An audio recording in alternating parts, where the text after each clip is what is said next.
নমস্কাৰ সকলকে পুনৰবাৰ মোৰ চেনেললৈ স্বাগতম জনাই লৈ আহিছোঁ আজিৰ দিনটো ৰাশিফল। আজি হৈছে 6 মাৰ্চ 2026 অসমীয়া 21 ফাগুন শুক্ৰবাৰ। আজি সূৰ্যোদয় সময় পুৱা 5:30 আৰু সূৰ্যাস্ত সময় 5:14। আজি হৈছে তৃতীয় তিথি আৰু কৃষ্ণপক্ষ। আজিৰ দিনটো প্ৰথম ৰাশি হ'ল মেষ ৰাশি। আমদানি ৰপ্তানিৰ সৈতে জড়িত ব্যৱসায়ত লাভ হ'ব পাৰে। দলীয় কামত সফলতা লাভ কৰিব। আপুনি উৎসাহ আৰু একাগ্ৰতাৰে কাম কৰিব। চৰকাৰী কামৰ বাধা দূৰ হ'ব। আপুনি হয়তো কোনো অবাঞ্ছিত যাত্ৰা হাতত ল'ব লাগিব।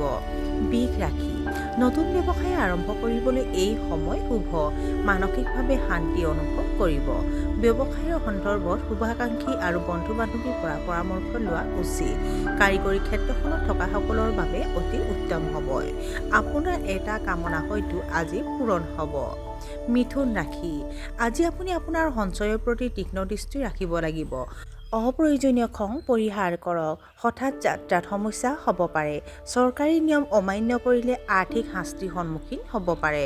মাতৃৰ স্বাস্থ্যৰ যত্ন লওক। কৰ্কট ৰাশি। উচ্চ শিক্ষা ছাত্ৰ-ছাত্ৰীয়ে উৎকৃষ্ট ফলাফল লাভ কৰিব। আপোনাৰ খৰচ আপোনাৰ উপাৰ্জনৰ তুলনাত বেছি হ'ব পাৰে। আপুনি হয়তো অলপ ভ্ৰমণলৈ যাব পাৰে। আপুনি হয়তো আজি আপোনাৰ প্ৰেমিকক প্ৰেমৰ প্ৰস্তাৱ দিব। লঘু আৰু সহজে হজম হোৱা খাদ্য খাব লাগে। সিংহ ৰাশি। আপোনাৰ পৰিয়ালৰ শান্তি আৰু সম্প্ৰীতি থাকিব। ব্যস্ততাৰ মাজতো আপুনি জিৰণি লোৱাটো গুৰুত্ব দিব লাগে। মানসিক চাপমুক্ত হৈ থাকিবলৈ প্ৰাণায়ামৰ অভ্যাস কৰক। গুৰুত্বপূৰ্ণ ব্যৱসায়িক চুক্তিত উপনীত হ'ব পাৰে। আপুনি হয়তো সমাজৰ বিশেষ স্বীকৃতি লাভ কৰিব। কন্যা ৰাশি। আপুনি আজি আপোনাৰ জীৱনসংগীৰ সৈতে পুৰণি স্মৃতিবোৰ শ্বেয়াৰ কৰিব। তেওঁলোকৰ অনুভৱৰ প্ৰতিও বিবেচনা কৰা উচিত। আপোনাৰ স্বাস্থ্য আগতকৈ ভাল হ'ব। কাৰো দোলাদি নাথাকিব। মানুহে আপোনাৰ নমনীয় স্বভাৱক শলাগ ল'ব। আপোনাৰ পৰিয়ালৰ পৰা আপুনি উৎকৃষ্ট সহায় লাভ কৰিব। তুলা ৰাশি। আনৰ কামত হস্তক্ষেপ নকৰিব। শান্তভাৱে নিজৰ মতামত প্ৰকাশ কৰক। আপুনি হয়তো পৰিয়ালৰ কোনো সদস্যৰ স্বাস্থ্যৰ প্ৰতি চিন্তিত। সৰু ল'ৰা-ছোৱালীৰ পঢ়া-শুনাত মনোযোগ দিয়ক। দুপৰীয়াৰ পিছত পৰিস্থিতি প্ৰতিকূল হৈ পৰিব পাৰে। বৃশ্চিক ৰাশি। আপুনি কোনো উদযাপনত উপস্থিত থাকিব পাৰে। অংশীদাৰিত্বৰ উদ্যোগে যথেষ্ট লাভ কঢ়িয়াই আনিব পাৰে। সমাজত আপোনাৰ জনপ্ৰিয়তা বাঢ়িব।